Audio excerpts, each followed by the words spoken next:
Bonjour à tous et à toutes, je suis très heureux de vous retrouver sur Stade Afrique pour notre émission hebdomadaire Sport Palabre. La question que nous allons nous poser aujourd'hui est: que vaut le foot africain en 2019 ? Alors vous allez me dire, il est un petit peu tôt pour le savoir, et vous avez raison parce que l'année ne fait que débuter. Mais il se trouve que le foot africain est à mi-chemin entre une Coupe du Monde désolante et une CAN qui, avant même de démarrer, ne fait que parler d'elle et pas forcément qu'en bien. Alors, qu'est-ce que ça annonce pour 2019 ? Les questions que nous allons nous poser sont: que valent les championnats nationaux ? Que vaut la formation sur le continent ? Que penser des stars qui ne veulent pas jouer ou qui sont en conflit ouvert avec leur sélection, comme Pierre-Emerick Aubameyang ou Mohamed Salah pour l'Égypte ? À quoi s'attendre des 3 équipes féminines pour la Coupe du Monde qui va avoir lieu en France cette année ? Où sont les grandes stars fédératrices ? Qui sont les grands espoirs du foot africain ? C'est de tout ça dont nous allons parler maintenant.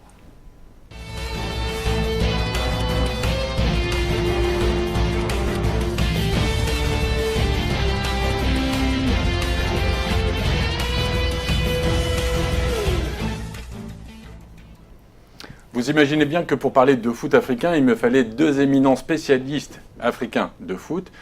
Dans la rubrique « On n'est jamais mieux servi que par soi-même », j'ai le plaisir de vous présenter Mansour Loum, le directeur de la rédaction de Stade Afrique. Bonjour Mansour. Bonjour Laurent. Je rappelle Mansour, votre émission tous les lundis soirs sur Stade Afrique. After Stade, tout à fait. Stade, Chronique foot. Uniquement. Et pour parler de foot africain, il me fallait un véritable joueur africain, un ancien international, un joueur qui a joué en France, au Portugal, un véritable attaquant. Monsieur Armand Ossé. Bonjour Armand. Bonjour Laurent. Armand Ossé, que d'aucuns doivent aussi connaître comme étant Monsieur Wandayance, mais ça c'est une autre histoire. Messieurs, si vous le voulez bien, je vous propose de découper l'émission en 2 parties. On va faire une première partie autour des clubs, des championnats, des pays, et après on fera une deuxième partie concernant l'international et les fédérations. Mansour, si foot africain, on ne va pas faire de foot fiction, mais 2019, vous la sentez comment l'année ? On va essayer d'être optimiste. Ouais. Alors on a fini sur une note, on va dire un peu, pas négative, mais sur la déception avec la Coupe du Monde. Il y a eu tout ce micmac autour de la CAN. Maintenant, on a un pays hôte. Il reste la 6e journée. On voit qu'on a été qualifié. C'est la première édition à 24. On va espérer que ça se passe bien quand même dans l'ensemble. Ouais. Il y a des bonnes raisons d'y croire. Armand, vous la voyez comment cette année ? Moi, je vais être optimiste comme Mansour. Je pense qu'il faut toujours être positif. Il y a beaucoup de chemin encore à parcourir pour atteindre l'excellence. Je pense qu'on y est, il faut qu'on y aille. Et je suis positif. Les choses vont se passer. Et il faudrait... On va laisser la chance en tout cas. La chance, voilà. Justement, messieurs, avant de démarrer et de débattre un petit peu autour de tous ces thèmes, ce que je vous propose, c'est de regarder un sujet d'Azdine Alaoui qui est revenu un petit peu sur ce qui se fait en championnat sur le continent. Au vu des dernières polémiques sur la planète foot en Afrique, entre arbitrage plus ou moins douteux et attribution puis retrait d'organisation des 3 prochaines CAN à venir, le niveau du football africain peut susciter quelques interrogations en dehors mais aussi sur le terrain. Dernier exemple en date, celui de l'Espérance Tunis, vainqueur de la Ligue des Champions de la CAF la saison dernière, mais incapable de dépasser les quarts de finale du Mondial des clubs, où, sèchement battue 3-0 par les Émiratis d'Al Ain, elle était le seul représentant du continent africain. Autre exemple récent, le cas du club angolais du Primeiro de Agosto, demi-finaliste surprise de la dernière édition de la Ligue des Champions africaine, mais qui ne prendra pas part à l'épreuve cette saison, piteusement éliminé dès le tour préliminaire par les Congolais de l'AS Oyo. Des déconvenues plutôt courantes qui font à coup sûr perdre du crédit aux clubs de foot africains vis-à-vis de leurs voisins européens. Quant à la hiérarchie de ces équipes à l'échelle continentale, le dernier classement de l'année 2018 a une nouvelle fois placé les Égyptiens d'Al Ahly sur le toit de l'Afrique. Une première place logique pour le finaliste de la dernière édition de la Ligue des Champions et détenteur du record de victoire finale dans l'épreuve avec pas moins de 9 sacres à son actif. Accompagnés des Tunisiens de l'Espérance Tunis 3e et de l'Étoile du Sahel 4e, les joueurs du club Kérot confirment bien la domination des clubs nord-africains sur le monde du ballon rond en Afrique. Une domination qui ne date pas d'hier, puisque depuis l'adoption du nouveau nom de l'épreuve en 1997, l'Afrique du Nord a raflé 14 des 22 couronnes continentales mises en jeu et qui laisse plusieurs questions en suspens. Cette hégémonie du Nord est-elle destinée à durer dans les années à venir et à quoi donc est due une telle différence de niveau ? Est-ce un problème de formation des joueurs, de structuration et d'organisation des fédérations nationales ou bien d'ordre financier ? Des interrogations auxquelles la recherche de réponses et de solutions se fait de plus en plus pressante, surtout à l'aube de 2019 où le football africain est plus que jamais attendu au tournant. Armand, quand on voit le sujet d'Azdine, on se dit qu'en fait, sur le continent, il n'y a que des équipes maghrébines. Il n'y a que des championnats qui tiennent la route, le championnat tunisien, le championnat marocain, égyptien bien évidemment, voire algérien, et après, néant. Oui, c'est logique. C'est logique. Moi, je pense que dans le football aussi répond à une certaine logique. Moi, je parle d'un côté organisationnel, structurel aussi.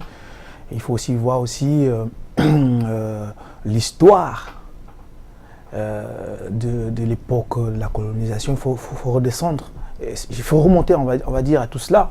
Je pense que les moyens sont très importants, aussi la culture, aussi le professionnalisme, les organisations, les objectifs. C'est toutes ces choses-là et qui amènent un résultat. Je pense que... Vous parlez de colonisation. Oui. L'Algérie, le Maroc, la Tunisie, ils l'ont vécu aussi. Oui, mais moi je parle de l'histoire coloniale. C'est toute une histoire, c'est pas pareil. On est déjà géographiquement situés, ils sont beaucoup plus proches de l'Occident, je vais dire. Il y a une culture qui est un peu plus, on va dire, en termes d'organisation, de structuration et même de la façon de penser, elle n'est pas la même qu'en Afrique noire, je vais dire. Je pense que on a beaucoup encore de problèmes d'organisation en Afrique. Ça veut dire qu'en fait, vous De n'avez pas les moyens de structuration. vos ambitions. On ne donne pas forcément les moyens, à mon avis, à mon humble avis, aux organismes qui gèrent le football. C'est aussi une volonté politique. Hein. Surtout peut-être. C'est la base. Il faut une volonté politique qui ensuite organisationnelle et puis ça se suit. Armand, vous étiez international gabonais, vous avez démarré votre carrière de joueur professionnel au Gabon. Oui. Vous avez joué dans un club gabonais. Oui. Le championnat, c'était donc à plus de 20 ans à peu Oui, près, plus de 20 ans. Le championnat ressemblait à quoi à l'époque? Il y avait combien d'équipes? Elle était très intéressante. À l'époque, je veux dire, il y a vraiment une décadence en ce qui concerne... C'était mieux avant? Oui. Mais pourquoi? C'était mieux avant parce qu'on avait d'autres valeurs. Surtout que le foot est de plus en plus prégnant et a oui, plus d'importance. On était passionné en tant que joueur. Moi, je veux me positionner en tant que joueur parce qu'à cette époque, j'étais un gamin. Comment je pensais, moi? Donc, je me prenais en main seul parce que j'avais envie de réussir. Parce que devant, il y avait des personnes ou des joueurs, des sportifs qui me faisaient rêver. Et donc, que j'allais voir jouer. J'allais payer mon ticket pour aller les voir jouer, pour rêver. Il y avait d'abord cette étape. Ensuite, il y avait la télévision où on voyait des stars à travers les télévisions dans des championnats européens plus huppés qui nous faisaient encore rêver plus. On rêvait 2 fois. Donc, on respectait les étapes, c'est-à-dire qu'on va rêver ce qui est accessible tout de suite. Ensuite, on va aller loin pour continuer à grandir. Ça n'existe plus. Aujourd'hui, dans les championnats, oui, justement, dans les championnats nationaux, vous voyez pas mal les championnats nationaux, le niveau a très baissé. Alors, pour pouvoir, c'est une question d'engouement. Et ça part déjà en tant que joueur de respecter les étapes, c'est-à-dire de construction du joueur, de processus. Ensuite, le public aussi. Quand le public va au stade, c'est pour voir un spectacle. Le football africain a perdu le côté spectaculaire, la spontanéité des joueurs, et plus personne ne va au stade. Mansour, moi ce que je comprends quand Armand parle de son expérience, c'est que la passion a disparu. Non, la passion n'a pas disparu. Passion, elle y est encore, sans doute que c'est plus la même. Après aussi, c'est vrai qu'il y a toujours ce côté, c'était mieux avant.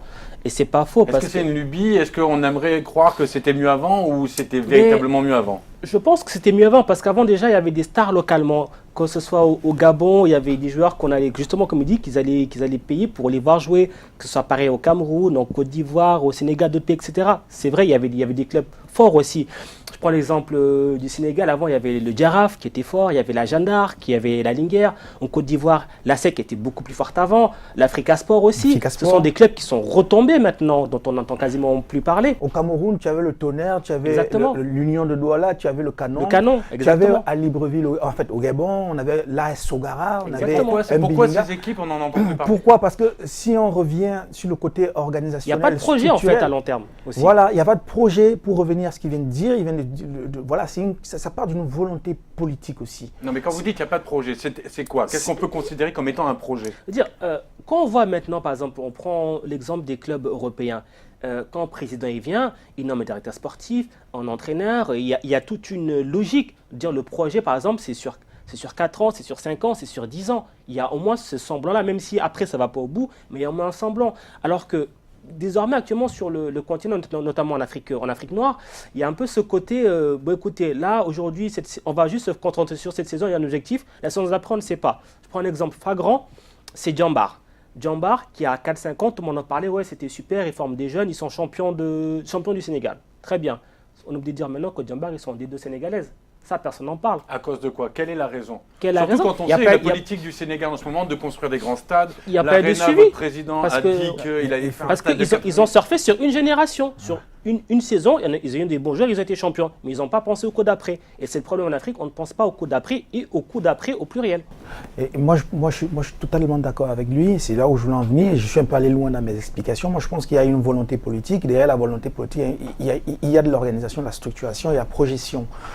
Quand on veut vraiment que le football s'installe dans la durée, alors on va respecter aussi les fondamentaux d'ordre organisationnel, structurel et aussi au niveau performance. Vous voyez aujourd'hui, il y a des clubs, la majorité des pays africains aujourd'hui décrètent, on va dire, leur championnat professionnel. C'est quoi professionnel dans le football? C'est quoi un championnat professionnel? Un championnat professionnel, c'est d'abord la volonté, comme il l'a dit, d'instaurer vraiment une performance dans le football à longue durée, à long terme. Et pour cela, il faut respecter les étapes. C'est-à-dire qu'il faut s'organiser autour. Il faut s'organiser avec la gestion des personnes qui gèrent le football, qui connaissent la gestion et qui ont une projection. Ensuite, il y a la performance aussi au niveau des joueurs, certes. On ne devient pas. On ne devient pas. Non, mais il y a des talents, il y a des talents partout. Mais être professionnel, entre les talents et être professionnel, parce que professionnel, c'est un statut. Est-ce qu'ils sont mis en avant aussi? C'est un statut. Pour moi, ce qui m'intéresse, moi, d'abord, excusez-moi, c'est que le professionnel, quand on parle d'un footballeur professionnel, c'est qu'il a acquis un statut. Alors, on va parler de la formation. Oui. Pour devenir professionnel, il faut un semblant de formation. Même avant. Oui, déjà, il faut la. En fait, c'est un tout. C'est déjà la formation, mais après, le statut professionnel, c'est quoi? C'est être payé en temps en heure, avoir les bonnes conditions de travail, pas aller s'entraîner à gauche, puis après le lendemain à droite, être dans un semblant de car pour aller s'entraîner, les déplacements, des fois, devoir les payer de sa poche, attendre 3, 4, 5, 6 mois pour être payé, c'est tout ça. Et ça, c'est ce qui fait la différence avec les clubs maghrébins. Oui, je pense que c'est... Oui. Ou le TP Mazembe, si on en prend un voilà. quand même, qui le TP Mazembe, RDC, et encore, le TP Mazembe qui est actuellement un peu sur le déclin. Mais si on compare ça, par exemple, un club lambda qui a cette gestion-là, et je prends par exemple, on va aller en Tunisie. Le Mazembe, il y a 3 ans, était encore vainqueur de la... Oui, Coupe de la CAF. Ouais. Mais on prend l'exemple de, par exemple, l'Espérance Tunis. L'Espérance Tunis, c'est quoi? Tout le monde dit l'Espérance Tunis, ils pensent que c'est que du football. Non, l'Espérance de Tunis, c'est une entité sportive. C'est-à-dire qu'il y a Espérance Tunis football, Espérance Tunis handball, Espérance Tunis basket, comme Barcelone, Espérance Tunis PSG, volleyball. Exactement. Voilà, c'est-à-dire, c'est une grosse structure, c'est une machine. On n'a pas ça en Afrique noire. C'est ce qui manque. Mais c'est une volonté. C'est une volonté politique, Armand, pour vous, ça? Oui, pour moi, c'est une volonté politique. Alors, c'est une question de moyens. Mais après, je pense qu'il faut recontextualiser tout. L'Afrique n'a pas les moyens de rivaliser avec ce qui se fait en Europe, par exemple, ou les collectivités locales, ou les mécènes. Armand, je vous coupe 2 secondes, excusez-moi. Quand vous me parlez de votre expérience... Il faut que j'explique, sinon... Non, mais vous allez expliquer. Mais quand vous parlez de votre expérience, il y a une vingtaine d'années, que vous me dites qu'il y avait un championnat, il y avait des clubs. L'Afrique avait autant de retard qu'elle en a maintenant vis-à-vis de l'Europe. Mais il y avait un intérêt.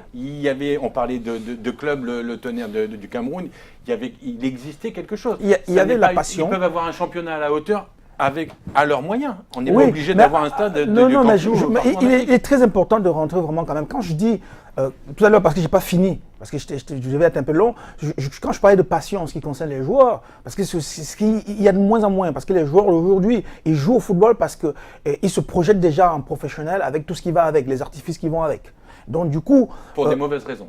Oui, ce n'est pas forcément des bonnes raisons. La majorité aujourd'hui, parce qu'ils veulent gagner beaucoup d'argent, ils veulent rouler aussi dans les Ferrari. Ils veulent vite en et Europe, le côté lifestyle. C'est percé aller en Europe fin. Voilà. Et aujourd'hui, il faut voir ceux qui sont aujourd'hui dans les carrières, ils sont ici professionnels aujourd'hui, ils durent combien d'années en professionnel? Parce que la concurrence est rude. Il y a beaucoup d'étapes qu'ils ont squeezées. Aujourd'hui, quand on parle de professionnalisme, de formation, on inculque beaucoup de valeurs aussi dans les centres de formation qui font qu'on garde la tête, on garde beaucoup d'humilité pour avoir une carrière aussi longue. En Afrique, non. Parce que les Africains qui arrivent d'Afrique, ils sont dans leur rêve, ils sont contents d'avoir réussi à signer pro. On peut les comprendre. Ou d'ailleurs, mais après ça ne dure pas longtemps. Pourquoi? Parce qu'ils ont excusé beaucoup de choses. Quand je disais avant, dans notre génération, la mienne, on était très très passionnés. Donc on avait les dirigeants étaient passionnés. Aussi. Voilà, on avait vraiment envie de faire du beau football, de former, de voir les gens grandir, et on était heureux de voir qu'ils soient professionnels. Non, il y avait aussi à cette époque les États. Moi, je prends par exemple au Gabon, vous avez des sociétés pétrolières qui s'investissaient à fond. Et les clubs qui réussissaient à l'époque, comme l'AS Ogara ou le Bilinga FC ou bien Manga Sport à l'époque, ils étaient organisés en entreprise. Voilà, et à chaque fois, quand ils recrutaient des étrangers pour venir en renfort, c'était des meilleurs joueurs.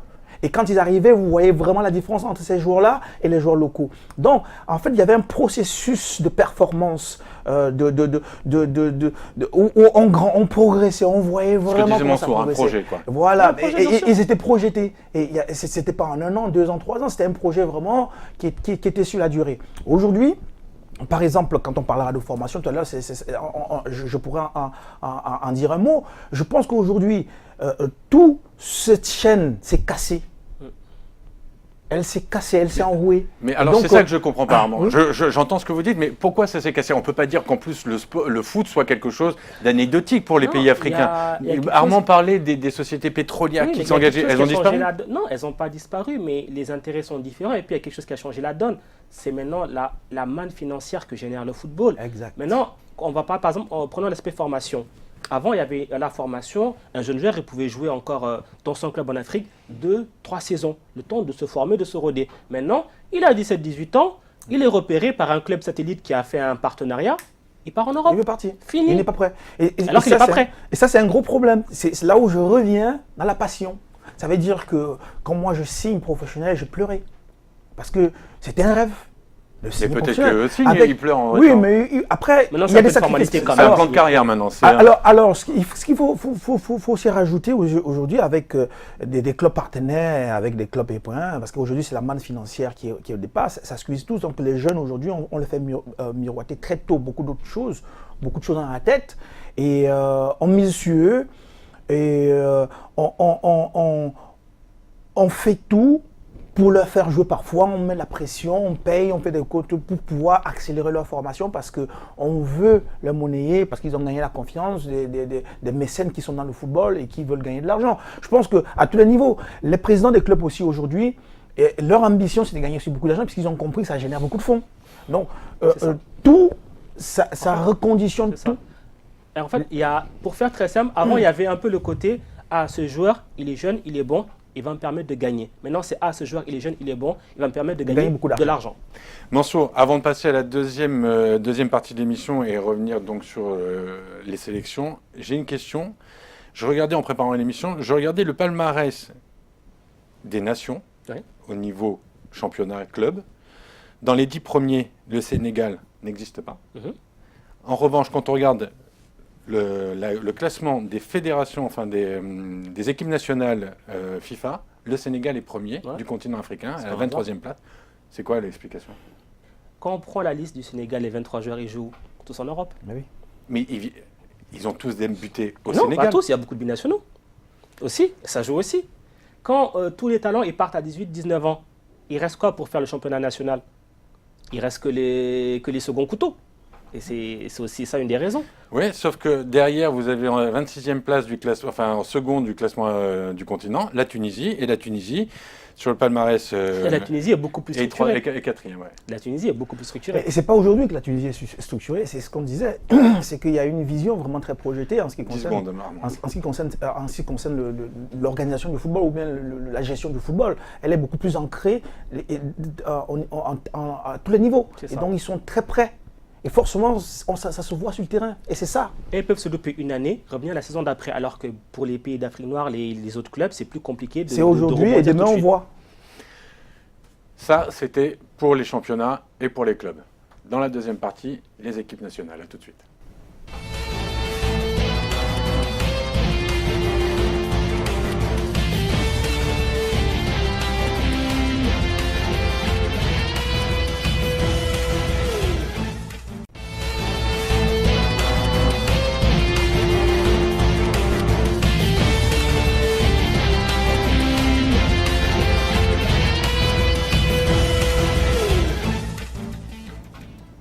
Sport Palabre, deuxième partie, nous revoilà, toujours accompagné d'Armand Ossé, ancien international gabonais, et de Mansour Loum, Stade Afrique. Messieurs, on a vu dans la première partie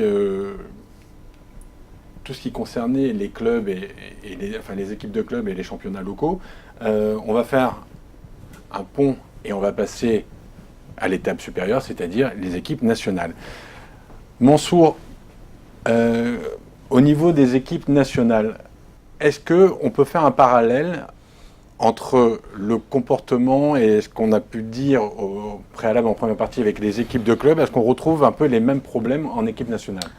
Un petit peu, tout part de la tête, c'est les gestions organisation. Pourquoi est-ce que toujours lors des dernières grosses compétitions à l'échelle mondiale, on a vu des équipes africaines avec des soucis en Russie, ça ne s'est pas trouvé, mais souvent de primes, de logistique, etc. etc. C'est l'organisation, ça ne doit pas dire. Pourtant, on connaît les mots, mais on n'a toujours pas le remède. Et c'est ça qui fait qu'il y a encore des retards. Armand, vous trouvez que c'est un peu même combat, équipe de club, équipe nationale, même si la plupart des joueurs jouent dans des grands clubs, on a la même chose? Il a dit Mansour, c'est une question d'organisation et de gestion, et c'est aussi une question de mœurs. C'est une question de mœurs aussi, et ça joue beaucoup. Qu'est-ce que vous entendez par mœurs? Quand je dis mœurs africains, vous savez que c'est ce genre de compétitions qui permettent aussi à certaines personnes de pouvoir gagner un peu plus d'argent. Un peu d'argent, de notoriété, de magouille, d'essayer d'engranger aussi pour leur propre poche. Ça, c'est l'Afrique. Qu'est-ce que vous entendez? Allez au bout de votre raisonnement. Je ne parle pas de corruption, mais je parle que c'est lors de ces grandes sorties internationales qui génèrent beaucoup de fonds en termes de services. Beaucoup en profitent aussi pour se mettre plein les poches. Hein. C'est du vécu, voilà. Et c'est pas aujourd'hui qu'on va le changer. Voilà, on parle encore de professionnalisme. Donnez-moi un exemple concret parce que là, on en dit sans trop en dire. Armand, sans citer de nom parce que vous me direz non. Donnez-moi un exemple concret parce que il y a des exemples, il y en a plein. Vous donnerez le vôtre aussi. Non, pas d'exemple concret. Mais... Je ne veux pas donner des exemples concrets. Moi, je parle d'une manière généralité et je pense que les Africains qui écoutent notre émission comprendront de quoi il s'agit parce que Alors, comme vous pouvez le constater, moi, je suis pas africain et je voudrais comprendre de quoi il s'agit. Mais je pense que l'émission leur est destinée et ils comprendront. Bon, Mansour. Non, mais pour prendre un exemple. Armand fait de l'intention d'information. Pour prendre un exemple tout bête, déjà, par exemple, il y a plein d'exemples, mais par exemple, pour organiser un voyage d'une sélection nationale, on sait que le budget s'étend. Normalement, dans les standards, c'est quoi? On sait qu'il y a tant de joueurs, on va voyager en vol première classe, vol direct, etc. etc. Sur le continent africain, qu'est-ce qui se passe? Ça va être vol éco. Il y aura une escale première classe. Voilà. Et après, du coup, la différence, elle est passée. Ah oui, donc quand vous dites qu'il y a des c'est pas les joueurs, c'est l'entourage. On parle d'organisation, de gestion. Non, ok, très bien. C'est ce genre de situation. Je croyais qu'on parlait des joueurs. Ah non, on ne parle pas de performance. Après, la performance aussi, il y a certaines nations aussi, en termes de préparation, parce que tout ça influe. Bien sûr. Moi, je veux te faire une anecdote. Je suis un grand ami à Jérémy Nditap, qui est aujourd'hui le président de la FIFPro Afrique. Hein? Et voilà, on rigolait. Il m'a donné beaucoup d'anecdotes en ce qui concerne l'équipe nationale du Cameroun. Voilà. Tout cérémonial autour de la sélection et des personnes aujourd'hui, comment ils font, comment un stage il est organisé, comment tout a été validé au niveau de la fédération, comment l'information arrive au ministère de la Jeunesse et des Sports et que le ministère de la Jeunesse ne débloque pas les fonds à la veille d'un départ. Voilà. Parce que c'est une histoire de personnes aussi. Et de compétences. De compétences. Alors, justement, on va faire un petit point aussi, toujours avec Asdine, sur l'état général un petit peu des sélections africaines. On regarde le sujet, on revient juste après. Après le fiasco africain lors du dernier mondial cet été en Russie, bon nombre d'observateurs se posent une question légitime. Les sélections du continent ont-elles retenu la leçon et vont-elles enfin élever leur niveau de jeu ? Une interrogation à laquelle la prochaine Coupe d'Afrique des Nations devrait apporter des éléments de réponse. Pour cette 32e édition, les 24 équipes engagées devraient encore plus mouiller le maillot que lors des matchs internationaux, puisque la suprématie continentale sera en jeu. Et même si l'élargissement du format du tournoi à 24 équipes promet une lutte plus intense et imposera aux favoris de mettre la barre très haute dès leur premier match, le niveau du football africain n'a-t-il pas aujourd'hui baissé d'un cran ? Malgré la présence de véritables cadors à leur poste dans leur rang, beaucoup de sélections africaines ne parviennent pas à faire honneur à leurs stars. L'exemple du Gabon, qui compte parmi ses troupes l'un des meilleurs joueurs africains actuels, l'avant-centre Pierre-Emerick Aubameyang, incarne parfaitement cette interrogation. Incapables de franchir le premier tour de leur CAN en 2017, les Panthères pointent seulement à la 19e place du classement FIFA des sélections africaines, et ce malgré le statut de l'attaquant d'Arsenal, véritable serial buteur en Première Ligue. Son rival dans le championnat anglais, l'Égyptien Mohamed Salah, vit lui aussi une situation semblable sous la tunique des Pharaons. Même si le dernier ballon d'or africain a bien atteint la finale de la dernière CAN et a disputé la Coupe du Monde cet été, l'ailier droit de Liverpool semble malheureusement lui aussi trop esselé pour faire la différence face aux grosses cylindrées du continent. Parmi les autres stars des sélections africaines ciblées cet été, l'Algérien Riyad Mahrez, le Sénégalais Sadio Mané ou encore le Marocain Hakim Ziyech tenteront de prouver que l'Afrique peut atteindre le niveau de jeu que l'on espère d'elle au regard du potentiel de ses stars. Des stars qui, même si elles n'ont pas la même aura que leurs illustres prédécesseurs comme Didier Drogba ou encore Samuel Eto'o, voudront mettre fin à un débat qui ne cesse de refaire surface. Le football africain a-t-il réellement le niveau pour être autant estimé que ses homologues européens et sud-américains ?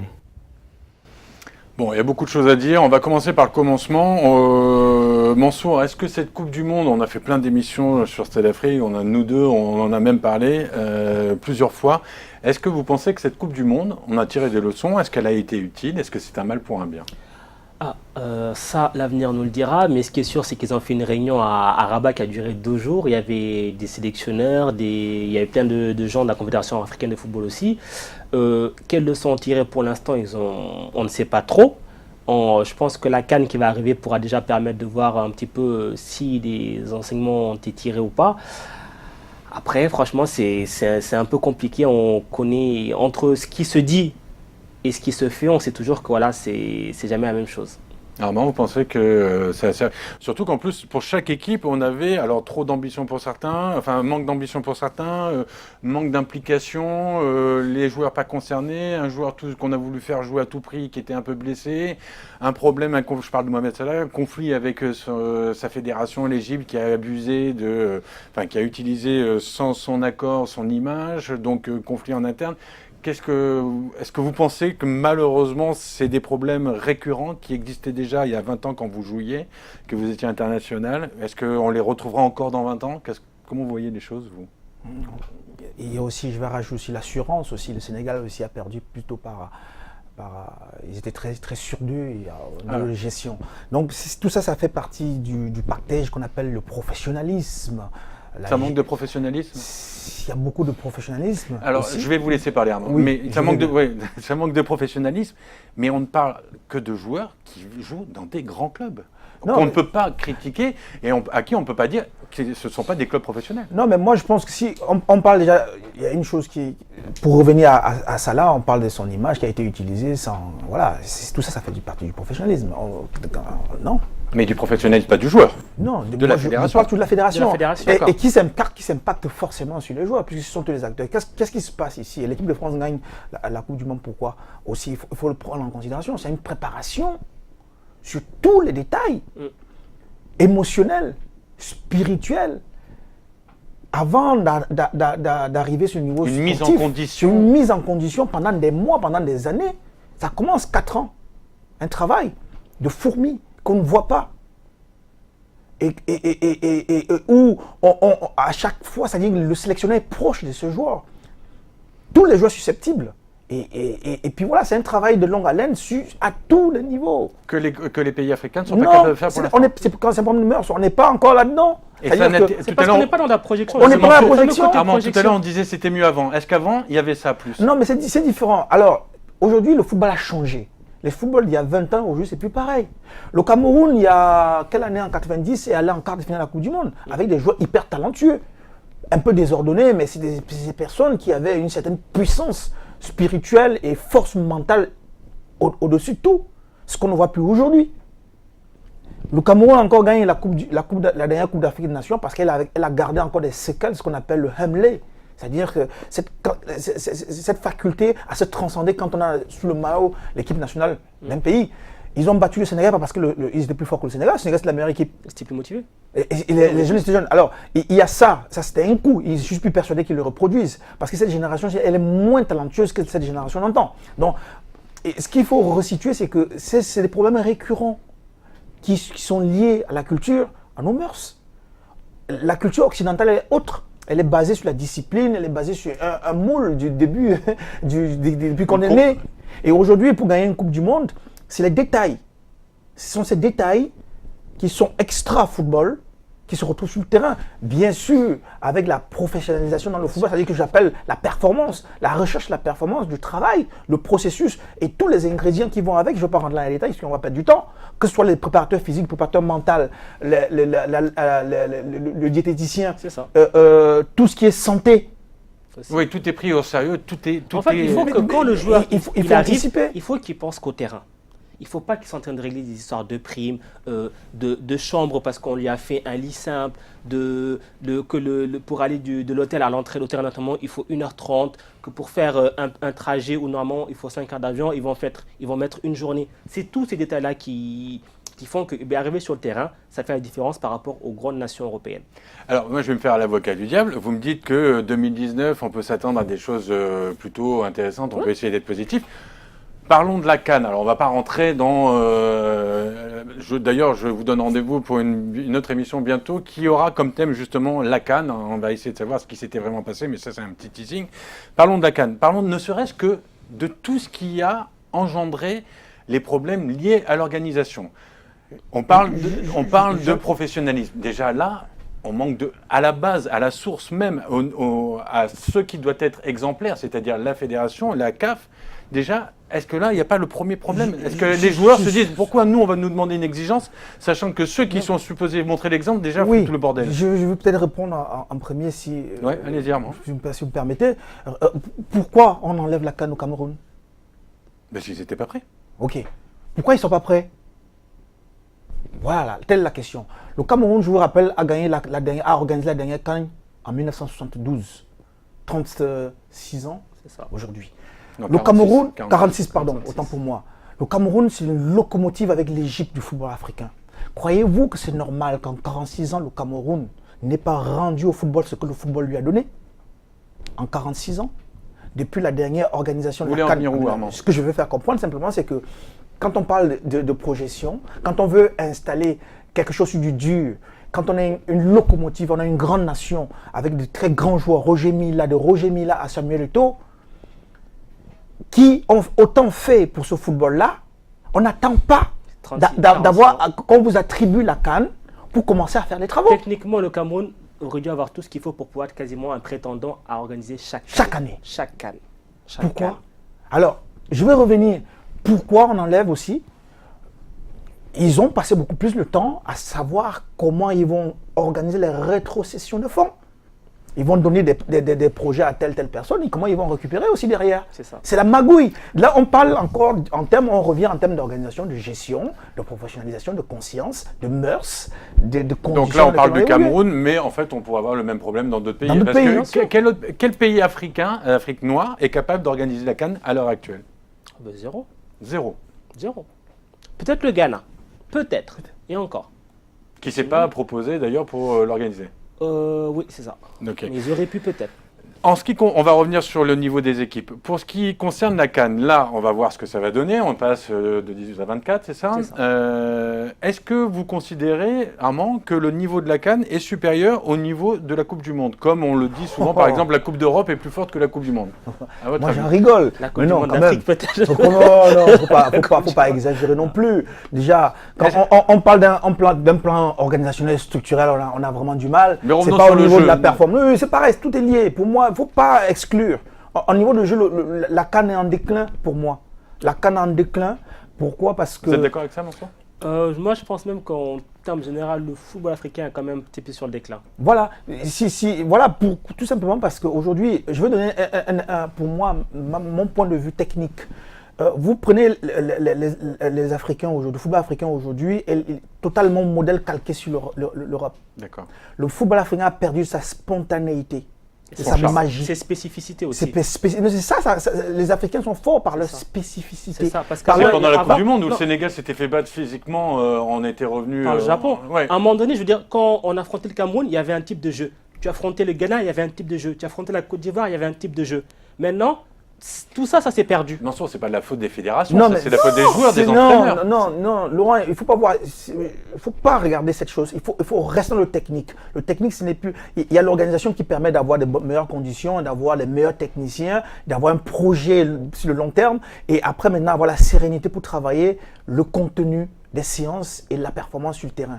Aujourd'hui, ce que je veux dire, même techniquement, l'Afrique a perdu sa touche.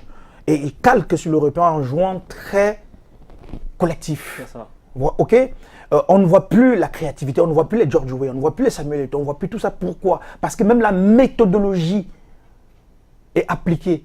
C'est-à-dire la façon de travailler occidentale est rapatriée en Afrique. C'est un moule en fait. Mais qu'on par a pris contre, et qu'on a mis en oui, Afrique. mais sauf que ici il y a les moyens de les ambitions. C'est ça. Quand je parle de moyens humains financiers, en Afrique, on n'a pas le moyen humain financier, mais on calque. Donc, au lieu d'accentuer, on se dénature Et on veut des résultats tout de suite. On veut les résultats tout de suite, on ne se projette pas. Au lieu de garder ces principes, ces valeurs qui font que l'Afrique a été puissante aussi, avec des joueurs aussi exceptionnels, et travailler dessus. Parce que j'ai eu la chance de discuter avec le formateur, le responsable de formation de Montpellier Euro. On a discuté pendant longtemps. Il m'a dit ce qu'il recherche. Ce qu'il recherche, qu'on ne recherche pas ici, il recherche ce qui est rare. Mais si, est-ce qu'ils sont conscients en Afrique que les clubs européens recherchent ce qui est rare? Vous leur apportez des joueurs qui ont le même niveau, qu'on en trouve ici, ils sont partout. Mais non, ils ont besoin de Samuel Eto'o. Mais pour cela, qu'est-ce qu'on fait en Afrique pour avoir ce type de joueurs? On sait très bien, c'est très compliqué, mais il faut adapter la formation contextuellement par rapport aux besoins de ce qui peut ramener des fonds et faire progresser les équipes africaines. Armand, Mansour, depuis le début de l'émission, il y a toujours des noms qui reviennent. Drogba, Eto'o, George Weah. George Weah, comment il s'appelle C'est des légendes.